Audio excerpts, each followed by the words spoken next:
Hi, namaste. I am mister Nagaraj Kuduple, advocate, agriculturist, Indian artist. ನಿನ್ನೆ ಏನು ಗಲಾಟೆ ಆಗಿದೆ, ಏನು ಪ್ರದೀಪ್ ಈಶ್ವರ್ ಮೇಲೆ ಚಪ್ಪಲಿ ತೂರಾಡಿದ್ದಾರೆ. ಅದು ಒಂದು ಒಳ್ಳೆಯ ಐತಿಹಾಸಿಕ ಹೆಸರು ಮಾಡಿದ ಪುರುಷರ ಜಯಂತಿಯಂದು ಆ ಒಂದು ಮಹಾಪುರುಷ ನಮ್ಮ ಕನ್ನಡ ನಾಡನ್ನು ಕಟ್ಟಲಿಕ್ಕೆ ಕೆಂಪೇಗೌಡರು ತಮ್ಮದೇ ಆದಂಥ ಸೇವೆಯನ್ನು ಸಲ್ಲಿಸಿ ಈ ನಮ್ಮ ರಾಜ್ಯ ಕನ್ನಡ ನಾಡು ಅಭಿವೃದ್ಧಿಗೆ, ಈ ದೇಶದ ಅಭಿವೃದ್ಧಿಗೆ ನಮಗೆ ಅಡಿಪಾಯ ಹಾಕಿದಂಥ ಮಹಾನ್ ನಾಯಕ, ಸನ್ಮಾನ್ಯ ಪೂಜ್ಯ ಕೆಂಪೇಗೌಡರು ಅವರ ಪಾದಾರವಿಂದಗಳಿಗೆ ನನ್ನ ನಮೋ ನಮಃ. ಅಂತಹ ಮಹಾಪುರುಷರ ಜಯಂತಿ ನಡೆದಿದೆ. We should respect all. ಇಡೀ ಭಾರತೀಯರು ಜಾತಿ ಧರ್ಮ ಭೇದ ಮರೆತು ಕೆಂಪೇಗೌಡರನ್ನ ನಾವೆಲ್ಲರೂ ಪೂಜ್ಯನೀಯವಾಗಿ ನೋಡ್ತೀವಿ. ಮಹಾಪುರುಷರು ಯಾವುದೇ ಒಂದು ಸಮಾಜದ, ಯಾವುದೇ ಒಂದು ಕೋಮಿನ ಸ್ವತ್ತು ಅಲ್ಲ. ಪ್ರಜಾಪ್ರಭುತ್ವದಲ್ಲಿ ಪ್ರಜೆಗಳ ಸ್ವತ್ತು ಅವರು. ಇವತ್ತು ಡಾಕ್ಟರ್ ರಾಜ್ಕುಮಾರ್ ಅವರು ಒಂದು ಜಾತಿಗೆ ಸೀಮಿತ ಅಲ್ಲ, ಒಂದು ಧರ್ಮಕ್ಕೆ ಸೀಮಿತ ಅಲ್ಲ. ಅವರ ಅಭಿಮಾನಿಗಳು ಇಡೀ ವಿಶ್ವಾದ್ಯಂತ ಇದ್ದಾರೆ. ಮಹಾತ್ಮ ಗಾಂಧೀಜಿ ಭಕ್ತರು ಇಡೀ ವಿಶ್ವದಾದ್ಯಂತ ಇದ್ದಾರೆ. ಡಾಕ್ಟರ್ ಬಾಬಾ ಸಾಹೇಬ ಅಭಿಮಾನಿಗಳು, ಅನುಯಾಯಿಗಳು ಇಡೀ ವಿಶ್ವದಾದ್ಯಂತ ಇದ್ದಾರೆ. ಇಂತಹ ಮಹಾಪುರುಷರ ಸಾಲಿನಲ್ಲಿ ಕೃಷ್ಣದೇವರಾಯ, ಬಸವಣ್ಣನವರು, ಸರ್ವಜ್ಞ, ಪಂಪ, ರನ್ನ, ಕುವೆಂಪು, ಅಕ್ಕ ಮಹಾದೇವಿ, ಇಂಥ ಮಹನೀಯರು, ಅದರ ಸಾಲಿನಲ್ಲಿ ಕೆಂಪೇಗೌಡರು, ಈ ಸಾಲುಗಳಲ್ಲಿ ಅವರು ಬರ್ತಾರೆ. ಅವರ ತ್ಯಾಗ, ಅವರ ಹೋರಾಟ, ಅವರ ನಾಡು ನುಡಿ ಕಟ್ಟಲಿಕ್ಕೆ ಬೆಳೆದಂಥ ಮಹನೀಯರ ಸೇವೆ, ನಿಸ್ವಾರ್ಥ ಸೇವೆ, ಇಂಥವೆಲ್ಲವನ್ನು ನಾವು ಗಮನದಲ್ಲಿಟ್ಟುಕೊಂಡು ಆ ಒಂದು ಐತಿಹಾಸಿಕ ಪುರುಷರಿಗೆ ಪೂಜ್ಯನೀಯವಾಗಿ ಅವರಿಗೆ ನಮನಗಳನ್ನು ಸಲ್ಲಿಸೋಣ. ಇಂಥ ಸಂದರ್ಭದಲ್ಲಿ ಅಲ್ಲಿಯ ಏನೋ ಶಿಷ್ಟಾಚಾರದ ಪ್ರಕಾರ ಅಲ್ಲಿಯ MLA ಪ್ರದೀಪ್ ಈಶ್ವರ್ ಆ ಒಂದು ವೇದಿಕೆಯಲ್ಲಿದ್ದಾರೆ. ಇವರ ರಾಜಕೀಯ ಜಗಳ ಅಂಥ ಒಂದು ಸನ್ನಿವೇಶದಲ್ಲಿ ಬರಬಾರ್ದು. ಹೊರಗಡೆ ಮಾಡ್ಕೋಬೇಕು. ರಾಜಕೀಯವಾದ ಭಿನ್ನಾಭಿಪ್ರಾಯಗಳು ಸಹಜ. ಚಪ್ಪಲಿ ಎಸೆದದ್ದು ಕೂಡ ರಾಜಕೀಯ ಭಿನ್ನಾಭಿಪ್ರಾಯ. JDSನವರು ಒಗೆದಿದ್ದಾರೆ. ಕುಮಾರಸ್ವಾಮಿ ಅವರಿಗೆ ಏನೇನೋ ಮಾತಾಡಿದ್ದಾರೆ, ಮಟ್ಟಿದ್ದಾರೆ ಅಂತಂದೇಳಿ ನಾವು ಇಲ್ಲಿವರೆಗೂ ಕುಮಾರಸ್ವಾಮಿ ಅವರಿಗೆ ಬಗ್ಗೆ ಮಾತಾಡೋಕ್ಕೆ ಹೋಗಿಲ್ಲ. ಈವನ್ ಪ್ರಜ್ವಲ್ ರೇವಣ್ಣ ಅವ್ರ ಬಗ್ಗೆ ಒಂದು ಕಾಮಿಡಿ ಶೋ ಮಾಡಕತ್ತಿದ್ರು. ಆ ಹುಡುಗರಿಗೆ ಬೇಡಪ್ಪ, ಅವ್ರವ್ರ ನೋವು ಅವ್ರಿಗಿರ್ತವೆ, ಮಾಡೋದು ಬೇಡ ಅಂತ ನಾನೇ ಹೇಳಿದೆ. ಅಲ್ಲಿ ಬಸವನ ಬಾಗೇವಾಡಿಯಲ್ಲಿ ಒಂದು ಶೂಟಿಂಗ್ ಮಾಡ್ತಾಯಿದ್ರು.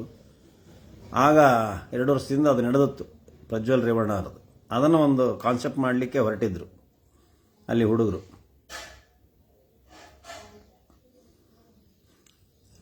ಆವಾಗ ನಾವು ಹೇಳಿದ್ವಿ, ಇಲ್ಲ, ಒಬ್ಬರು ನೋವಿದ್ದಾಗ ಅದನ್ನೆಲ್ಲ ನಾವು ಮಾಡಬಾರ್ದಪ್ಪ ಅಂದು ನಾನು ಮಾಡಲಿಲ್ಲ. ಬೇರೆ ಕಾನ್ಸೆಪ್ಟ್ ಮಾಡಿದ್ವಿ. ಪಾತ್ರ ನಾನು ಒಬ್ಬ ನಟನಾಗಿದ್ದರಿಂದ ಕರೆಸಿದ್ರು. ಇಲ್ಲಿಂದ ಬಾಗೇವಾಡಿ, ಬಸವನ ಬಾಗೇವಾಡಿಗೆ ಹೋಗಿ 2 ದಿವಸ ಅಲ್ಲಿ ಶೂಟಿಂಗ್ ಮಾಡಿ ಬಂದ್ವಿ. ಹೀಗೆ ಇಂಡೈರೆಕ್ಟ್ ಅದನ್ನೇ ತೊಗೊಳ್ತಾ ಇದ್ರು. ನಾನು ಬೇಡಪ್ಪ, ಆ ಥರ ಒಬ್ಬ ವ್ಯಕ್ತಿಯನ್ನು ನಾವು ಕಾನ್ಸೆಪ್ಟ್ ಇಟ್ಕೊಂಡು ಮಾಡೋದು ಬೇಡ ಅಂತ ಹೇಳಿ ಶಿವಪುತ್ರ ಅವರಿಗೆ ನಾನೇ ಹೇಳಿದೆ. ಸೊ ಅದು ಬಿರಲಿ. ಈಗ ನಿನ್ನೆ ನಮ್ಮ ಒಬ್ಬ MLA ಮೇಲೆ ಇವರು JDS ಹೆಸರು ಹೇಳಿಕೊಂಡು ಕೆಲವೊಬ್ಬರು, ಎಲ್ಲರೂ ಅಲ್ಲಿ ಮಾಡಿಲ್ಲ, ಕೆಲವು 4-5 ಜನ ಡೆಸ್ಪರೇಟ್ ಆಗಿ ಬಹಳ ಇದನ್ನು ತಗೊಂಡು ಕುಮಾರಸ್ವಾಮಿ ಅವರಿಗೆ ಹಿಂಗಂದಿರಿ ಹಂಗಂದಿರಿ ಅಂಥೇಳಿ ಒಬ್ಬ ಪ್ರೆಸೆಂಟ್ ಸರ್ಕಾರ ಇರ್ತಕ್ಕಂಥ MLA ಮೇಲೆ ಸೂ ಎಸೆದದ್ದು. ಈ ಸೂ ಎಸೆಯೋದು ಅವೆಲ್ಲ ಇವೆಲ್ಲ ದೊಡ್ಡ ಇದಲ್ರಿ, ಅದೇನು ಹಮ್ಮಿಂದ ಅಲ್ಲ ಅದು.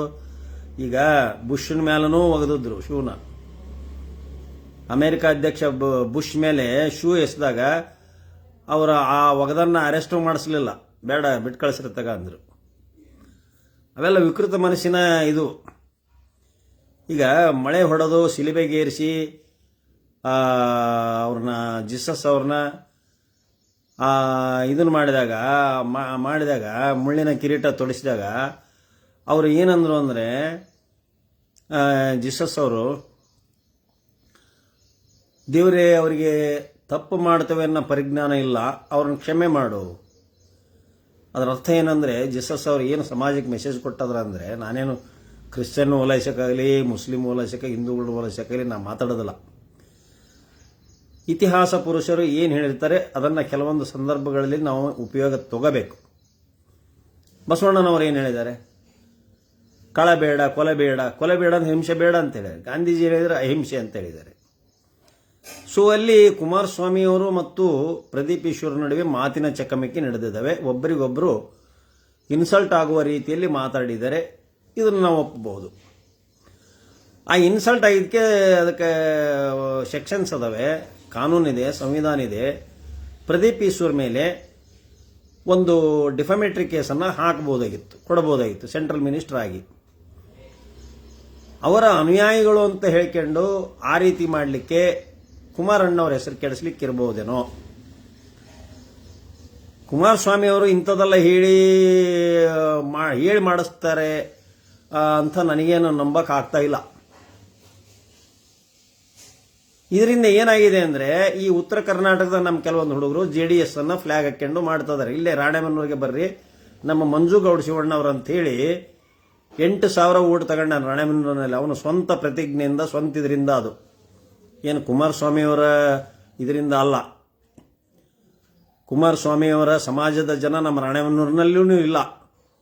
ಇಲ್ಲಿ ಬರೀ ಇರೋದು ನೇಕಾರರು, ಲಿಂಗಾಯತರು, ಸಾಧು ಲಿಂಗಾಯತರು, ಪಂಚಮಶಾಲಿ ಲಿಂಗಾಯತರು, ಜಂಗಮರು, ಕುರುಬರ ಸಂಖ್ಯೆ ಜಾಸ್ತಿ ಇದೆ, ನಾಯಕರ ಸಂಖ್ಯೆ ಜಾಸ್ತಿ ಇದೆ, SC ST ಸಂಖ್ಯೆ ಜಾಸ್ತಿ ಇದೆ, ಮುಸ್ಲಿಂ ಸಂಖ್ಯೆ ಜಾಸ್ತಿ ಇದೆ, ಮೈನಾರಿಟೀಸ್ ಜಾಸ್ತಿ ಇದ್ದಾರೆ, ಬ್ರಾಹ್ಮಿಣ್ಸು ಸ್ವಲ್ಪ ಇದ್ದಾರೆ. ಸೊ ಹೀಗಾಗಿ ನಾವೆಲ್ಲ ಏಕತೆಯಿಂದ ಅದಾವೆ ನಾವು. ಆದ್ರಿಂದ ನಮ್ಮಲ್ಲಿ ಏನಾಗಿದೆ ಅಂತ ಹೇಳಿದರೆ, ಈ ಸರ್ವ ಜನರು ನಾವು ಸಮನಾಗಿ ನೋಡ್ಕೊಂಡು ಹೋಗ್ತಿದ್ದೇವೆ. ನಮ್ಮಲ್ಲಿ ಜಾತಿ, ಧರ್ಮ ಅದು ಇದಿಲ್ಲ. ನಮ್ಮಲ್ಲಿ ಪಕ್ಷ ನೋಡ್ತಾರೆ. ಪಕ್ಷದಲ್ಲಿ ಯಾರು ಒಳ್ಳೆ ಕೆಲಸ ಮಾಡ್ತಾರೆ ನೋಡ್ತಾರೆ, ವ್ಯಕ್ತಿಯನ್ನು ನೋಡ್ತಾರೆ, ಪಾರ್ಟಿ ನೋಡ್ತಾರೆ. ಸೊ ಇಲ್ಲಿ ರಾಣೆಬೆನ್ನೂರು ಸ್ಟ್ರಾಂಗ್ ಇರೋದು ಬಿಜೆಪಿ ಕಾಂಗ್ರೆಸ್ ಎರಡೇ ಸ್ಟ್ರಾಂಗ್ ಇರೋದು. ಅದೇ ಹುಡುಗನಿಗೆ ಕಾಂಗ್ರೆಸ್ ಟಿಕೆಟ್ ಕೊಟ್ಟರೆ ಮನೆಯಲ್ಲಿ ಕುಂತರು ಆರಿಸಿ ಬರ್ತಾನೆ. ಯಾರು? ನಮ್ಮ ಗೌಡ ಶಿವಣ್ಣವರು. ಲಿಂಗಾಯತ ಸಮಾಜದ ಹುಡುಗ, ಓಟಿದ್ದಾವೆ, ಒಳ್ಳೆ ಹುಡುಗ, ಪ್ರಾಮಾಣಿಕ, ಕರಪ್ಟಿವ್ ಅಲ್ಲ. ಸುಮಾರು 6 ಕೋಟಿ ರೂಪಾಯಿ ಖರ್ಚು ಮಾಡ್ಕೊಂಡ ಮೊನ್ನೆ ಎಲೆಕ್ಷನ್ನಲ್ಲಿ. ಈ ಕುಮಾರಸ್ವಾಮಿ ಅವರು ಏನೂ ಕಳಿಸಿಲ್ಲ, ಫಂಡ್ ಏನೂ ಕಳಿಸಿಲ್ಲ. ಹಾಗಾದ್ರೆ JDS ಓಟ್ ಹೆಂಗೆ ಬೀಳ್ತವೆ? ನಮ್ಮ ಹತ್ರ ದುಡ್ಡಿಲ್ಲ ಅಂತ ಹೇಳಿ ಕಳಿಸಿರಂತೆ. ಹಾಗಾದರೆ ಆ ಹುಡುಗ ಸ್ವಂತ ಮನೆಗೆ ಖರ್ಚು ಹಾಕ್ಕೊಂಡು ಮಾಡ್ಕೊಂಡು ಇವ್ರ ಪಾರ್ಟಿಗೆ JDSಗೆ ಇದು ಮಾಡ್ಬೇಕಾರೆ, ನಮ್ಮ ಹುಡುಗ ಅದು, ನನ್ನ ಹುಡುಗನೇ ಅದು.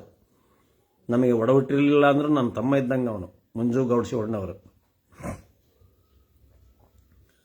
ಅವನಿರೋದಕ್ಕೆ ನಾವು JDS ಬಗ್ಗೆ ಸಾಫ್ಟ್ ಕಾರ್ನರ್ ತೊಗೊಂಡಿರ್ತೀವಿ. ಉತ್ತರ ಕರ್ನಾಟಕದಲ್ಲಿ ಎಲ್ಲಿದೆ ಅವ್ರದ್ದು ಸೀಟ್, ಎಲ್ಲಿದ್ದಾವೆ? ಅದು ಇದು ಕಷ್ಟಪಟ್ಟು JDSಗೆ ನಮ್ಮ ಶಿವಪ್ಪ ಅವ್ರ ಮಗ ಶಿವಶಂಕರ್ ಒಮ್ಮೆ ಆರಿಸಿ ಬಂದಿದ್ರು. ಅದು ಅವ್ರದ್ದು ಬಲಾಢ್ಯ ಸಮಾಜ ಇದೆ, ಪಂಚಮಶಾಲಿ ಬಲಾಢ್ಯ ಸಮಾಜ ಇದೆ. ಶಿವಶಂಕರ್ ಅದರ ಮೇಲೆ ಮತ್ತು ವೈಯಕ್ತಿಕ ಚರಿಸ್ಮೆ ಮೇಲೆ ಒಬ್ಬ ಲಾಯರ್ ಆಗಿ ಅವನು ಕಷ್ಟಪಟ್ಟು ಒಳ್ಳೆ ಹೆಸರು ಮಾಡಿರತಕ್ಕಂಥ ಹುಡುಗ. ನಮ್ಮ ಮುಂದಲು ಹುಡುಗ, ಅವನು ನಮಗಿಂತ ಜೂನಿಯರು. ನಾವು ಅವ್ರ ಅಪ್ಪರಿಗೆ ದುಡಿದರೋರು. ಹಿಂದೆ ಕಾಂಗ್ರೆಸ್ಗಿದ್ದಾಗ ಶಿವಪ್ಪ ಅವ್ರಿಗೆ ದುಡಿದಾರ ನಾವು. ಒಟ್ಟು ಕಾಂಗ್ರೆಸ್ಗೆ ಯಾರು ಬರ್ತಾರ ಹಂಗೆ ಅವ್ರಿಗೂ JDSಗೆ ಹೋದ ನಾವು ಮಾಡಲಿಲ್ಲ, BJPಗಿದ್ದ ನಾವು ಮಾಡಲಿಲ್ಲ, ಇದು ಜನತಾ ಪಾರ್ಟಿಗೆ ಇದ್ರು ಹೊಸ ದಿವಸ ನಾವು ಮಾಡಲಿಲ್ಲ. ಶಿವಪ್ಪನವರು ಅವರು ಜನತಾ ಪಾರ್ಟಿಗೆ ಬಂದಾಗ, ಮಿನಿಸ್ಟರ್ ಆದಾಗ ಒಂದು ನಮ್ಮ ನಂದಿಗುಡಿ ಫೂಲ್ ಒಂದು ಮಾಡಿದ್ರು. ಹಿಂದನೇ ಶಾಂಕ್ಷನ್ ಆಗಿತ್ತದು, ನಮ್ಮ ಅಪ್ಪರ ಕಾಲಕ್ಕೆ ಶಾಂಕ್ಷನ್ ಮಾಡಿಸಿದ್ರು. ನಂದಿಗುಡಿ ಬ್ರಿಡ್ಜ್ ಮಾಡಿದ್ದು, ತುಂಗಭದ್ರಾ ನದಿಗೆ ಮಾಡಿದ್ದು ಒಂದು ಹೆಸರು ಹೇಳ್ತಕ್ಕಂಥ ಎಚ್ ಶಿವಪ್ಪನವರ ಒಂದು ಕೆಲಸ. ಅವರು ಮಿನಿಸ್ಟರ್ ಆಗಿದ್ದರು, ಸಣ್ಣ ನೀರಾವರಿ ಸಚಿವರಾಗಿದ್ದರು.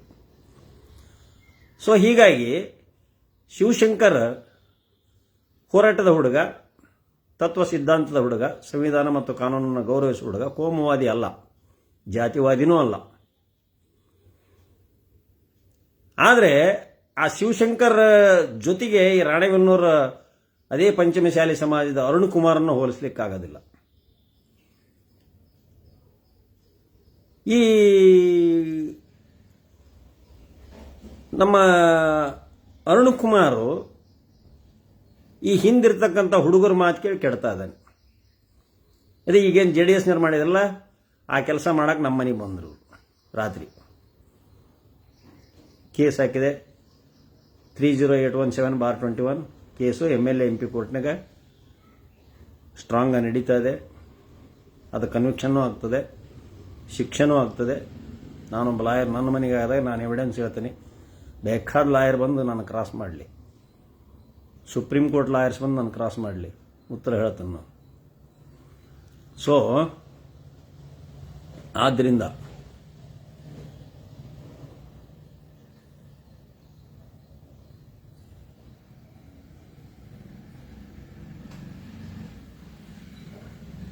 ಆದ್ದರಿಂದ ನಿನ್ನೆ ಮಾಡಿದ ಒಂದು ಚಪ್ಪಲಿ ಎಸೆತ, it is the declination, the image, glamour of mister Kumaraswamy ex CM. ಕುಮಾರಸ್ವಾಮಿಯವರ ಒಳ್ಳೆ ಮತ್ತು ಕೆಟ್ಟ ಗುಣಾವಗುಣಗಳನ್ನು ಒಬ್ಬ ಪ್ರಜೆಯಾಗಿ, ಭಾರತೀಯ ಪ್ರಜೆಯಾಗಿ, he may be central minister, ನನಗೆ ಸಂಬಂಧ ಇಲ್ಲ. ಆದರೆ ನಾನು ಒಬ್ಬ ಭಾರತದ ಪ್ರಜೆಯಾಗಿ ನಿಮ್ಮನ್ನು ಕೆಟಗಾರಿಕಲ್ಲಿ ಈಗ ಟೀಕಾ ಮಾಡ್ತಾನೆ. ನಾನು ಪ್ರದೀಪ್ ಈಶ್ವರ್ಗೆ ಹುಚ್ಚ ಅದು ಇದು ಅಂದಿರಲ್ಲ, ನಿಮ್ಮ ಬಗ್ಗೆ ಈಗ ಟೀಕಾ ಮಾಡ್ತಾನೆ. ನಾನು ಯಾಕೆ ಸುಮ್ಮನಿದ್ದೆ? ನಮ್ಮ ದೇವೇಗೌಡರು ಕನ್ನಡಿಗರು, ಪ್ರಧಾನಿಯಾಗಿದ್ದರು.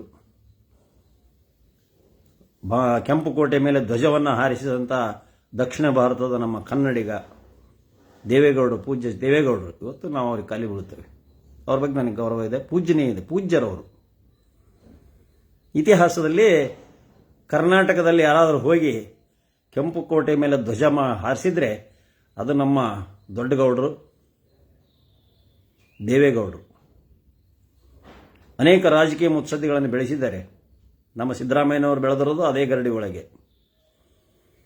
ಮೊದಲು ಅವರು ಸೆಕ್ಯುಲರ್ ಸಿದ್ಧಾಂತ ಇತ್ತು, ಈಗಲೂ ಅವರ ಮನಸ್ಸಿನಲ್ಲಿದೆ, ಸೆಕ್ಯುಲರ್ ಸಿದ್ಧಾಂತ ಇದೆ. ಅವರು ಕೋಮುವಾದ ಎಂದೂ ಮಾತಾಡೋದಿಲ್ಲ. ಕೋಮುವಾದದ ರಕ್ತ ಪೂಜ್ಯ ದೇವೇಗೌಡರದಲ್ಲ, ಮಾಜಿ ಪ್ರಧಾನಿಯವರದಲ್ಲ. ಅವರಿವತ್ತು ಸಂವಿಧಾನದ ಪರ ಇದ್ದಾರೆ. ಸಂದರ್ಭಗಳು ಅವರನ್ನು ಸೈಲೆಂಟ್ ಮಾಡಿವೆ. ಆದ್ದರಿಂದ ಪೂಜ್ಯರಿಗೆ ವಂದಿಸಿ, ಅವರು ಆಯುರಾರೋಗ್ಯ ಭಾಗ್ಯ ಅವರಿಗೆ ಸಿಗಲಿ, ಇನ್ನೂ ಅನೇಕ ಜನರಿಗೆ ಸೇವೆ ಅವರು ಮಾಡಲಿ. ಮತ್ತು ಒಬ್ಬ ಇತಿಹಾಸ ಇರತಕ್ಕಂಥ ಕಷ್ಟ ಜೀವದಿಂದ ಬಂದಂಥ ಪುರುಷರು ಹರದನಹಳ್ಳಿ ದೇವೇಗೌಡರು.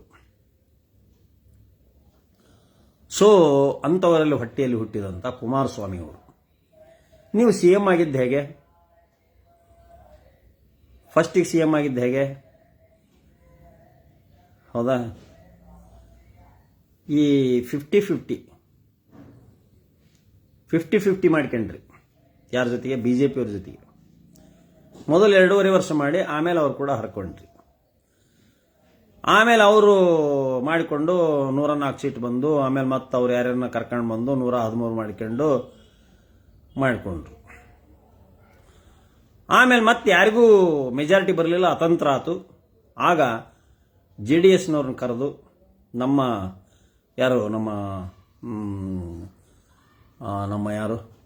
ರಾಹುಲ್ ಗಾಂಧಿಯವರು, ಸೋನಿಯಾ ಗಾಂಧಿಯವರು ಸಿದ್ದರಾಮಯ್ಯನವರನ್ನು ಸರಿಸಿ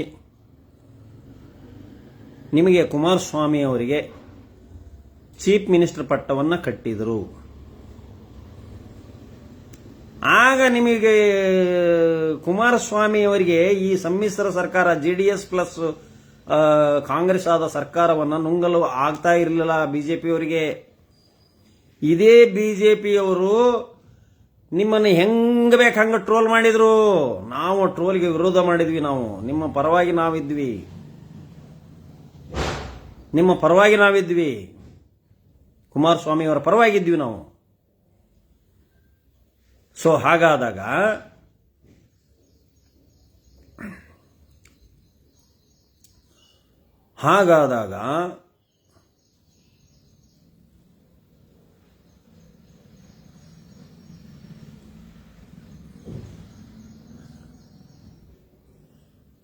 ಈ ಕುಮಾರಸ್ವಾಮಿ ಅವರು 2 ಸರಿ CM ಆದರು. ಹೇಗಾದರು? ಏನು ಸಿದ್ದರಾಮಯ್ಯನವರಂಗ 136 ಸೀಟ್ ಗೆದ್ದು ಆಗಿದ್ರ? ಒಮ್ಮೆ 122 ಸೀಟ್ ಗೆದ್ದು CM ಆದರು, ಒಮ್ಮೆ 136 ಸೀಟ್ ಗೆದ್ದು CM ಆದರು. ಮೊನ್ನೆ DK ಶಿವಕುಮಾರ್ ಅವ್ರನ್ನ ನಮ್ಮ ಕಾಂಗ್ರೆಸ್ ಪಾರ್ಟಿ ಹೈಕಮಾಂಡು ಎಲ್ಲ ಸೇರ್ಕೊಂಡು ಮಾತುಕತೆ ಮಾಡಿ ಯಾವುದೇ ಗದ್ದಲ ಗಲಾಟೆ ಆಗದಾಗ ಇವ್ರನ್ನ DK ಶಿವಕುಮಾರ್ ಅವ್ರನ್ನ ಮಾಡಿದ್ದಾರೆ. ಹಾಗಾದ್ರೆ ನೀವು ಜಾತ್ಯತೀತ ಸೆಕ್ಯುಲರ್ JDS ಅಂದ್ರೆ ಜನತಾದಳ್ ಸೆಕ್ಯುಲರ್ ಅಂತ ಇವತ್ತು ಇಟ್ಕೊಂಡಿದ್ದೀರ. ಸೆಕ್ಯುಲರ್ ಆಗಿ ಕೋಮುವಾದಿ ಪಾರ್ಟಿ ಅಂತ ನೀವು ಜರದವರು, ಆ ಪಾರ್ಟಿ ಜೊತೆಗೆ ನೀವು ಹೆಂಗ್ ಹೋದ್ರಿ? ಅದಕ್ಕೆ JDS ತೆಗಿಬೇಕೀಗ. JDH ಅಂತ ಮಾಡ್ಕೋಬೇಕು. ಜನತಾದಳ್ ಹಿಂದುತ್ವವಾದಿ ಅಂತ ಮಾಡ್ಕೋಬೇಕೀಗ. ಹೌದ್ರಿ, ನಾವು ಹಿಂದೂಗಳೇ, ನೀವು ಸಹಿತ ಹಿಂದುತ್ವವಾದಿಗಳಾಗ್ರಿ. ಆದ್ರಿಂದ ಒಬ್ಬ MLA ಮೇಲೆ ನೀವು ಅಧಿಕಾರ ಇಲ್ದಾಗೆ ಹಿಂಗ ಎಲ್ಲ ಮಾಡಿಬಿಟ್ರೆ ಕರ್ನಾಟಕದಲ್ಲಿ ನಿಮ್ಮ ಅಧಿಕಾರ ಇಲ್ಲ JDSನವ್ರದ್ದು. ಅಕಸ್ಮಾತ್ ಕುಮಾರಸ್ವಾಮಿ ಅವರು ಈಗ ನೆಕ್ಸ್ಟ್ ಚೀಫ್ ಮಿನಿಸ್ಟರ್ ಆದರೆ 130-140 ಸೀಟ್ JDS ಬರ್ಬೋದು. ನಮ್ಮ ರಾಣೆಮನವ್ರಿಗೆ ನೆಕ್ಸ್ಟ್ JDS. ನಮ್ಮ ಮಂಜೂನ್ ಬಿಡಿಸ್ತೇವೆ, ಈಗ ಮಂಜೂನ್ ಬಿಡಿಸಿ ಬೇರೆ ನಿಲ್ಲಿಸ್ತೇವೆ. ನಮ್ಮ ರಾಣೆಮನರ JDS ಬರ್ತದೆ, ಅದ್ಭುತವಾಗಿ ಬರ್ತದೆ. ಉತ್ತರ ಕರ್ನಾಟಕದಾಗ ಅಷ್ಟು ಸುಮಾರು ಉತ್ತರ ಕರ್ನಾಟಕ ಕುಮಾರಸ್ವಾಮಿ ಅವ್ರ ಹವಾ ಎಷ್ಟೈತಿ ಅಂದ್ರೆ 100 ಸೀಟ್ ಈ ಕಡೆನೇ ಗೆಲ್ತವ JDS.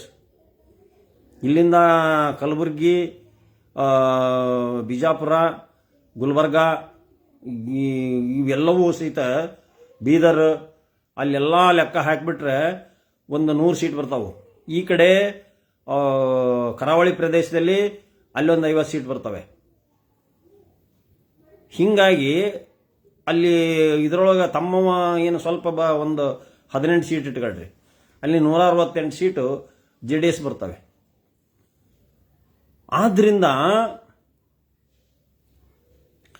ಆದ್ರಿಂದ ಆ ಪ್ರದೀಪ್ ಈಶ್ವರ್ ಏನು ಮಾತಾಡಿದರೆ ಅವನ ಬಗ್ಗೆ ಕ್ರಮ ತಗೋಬೇಕು, ಕೇಸ್ ಹಾಕಬೇಕು. ಅದು ಬಿಟ್ಟು ಒಬ್ಬ ಸರ್ಕಾರದಲ್ಲಿರ್ತಕ್ಕಂಥ MLA ಮೇಲೆ ಶೂ ಎಸೆದ್ರೆ ಅಲ್ಲಿರುವ ಪ್ರತಿನಿಧಿಗಳ ಮೇಲೆ ಶೂ ಎಸ್ದಂಗೆ. ಅಲ್ಲಿರುವ ಅವರು ಈಸ್ ಪ್ರತಿನಿಧಿ MLA. It is not an individual, is representative of the people. MLA ಮೇಲೆ MLA ಅಂತ ಅಲ್ಲಿ ಕಾರ್ಯಕ್ರಮಕ್ಕೆ ಹೋದಾಗ ಅವ್ರ ಮೇಲೆ ನೀವು ಶೂ ಎಸೆದಿದ್ದೀರ.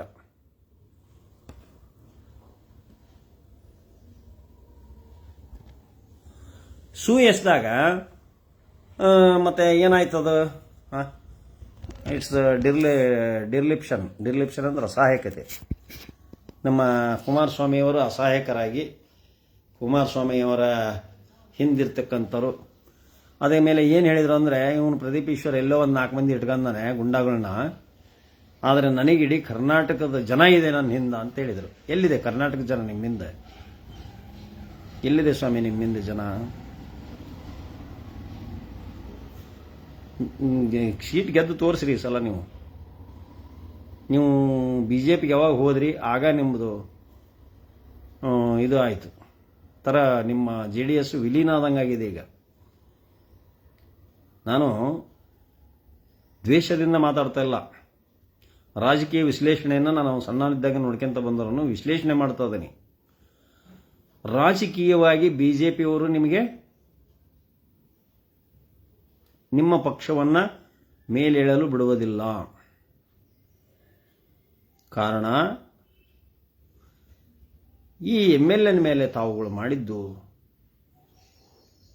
ನಿಮ್ಮ ಕಾರ್ಯಕರ್ತರ ಘನತೆ, ಗೌರವ ನಾನು ಗೌರವಿಸ್ತೀನಿ. ನಿಮ್ಮ ಕಾರ್ಯಕರ್ತರು ಕೋಮುವಾದಿಗಳಲ್ಲ, ನಿಮ್ಮ ಕಾರ್ಯಕರ್ತರು ಬಹಳ ಒಳ್ಳೆಯರಿದ್ದಾರೆ. ಅಷ್ಟು ಡೆಸ್ಪರೇಟ್ ಆಗಿ ಮೇಲೆ ಉಗಿದಿದ್ದಲ್ಲ.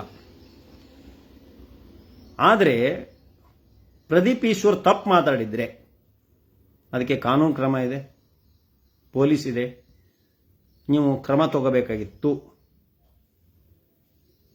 ಅಂತ ಹೇಳ್ತಾ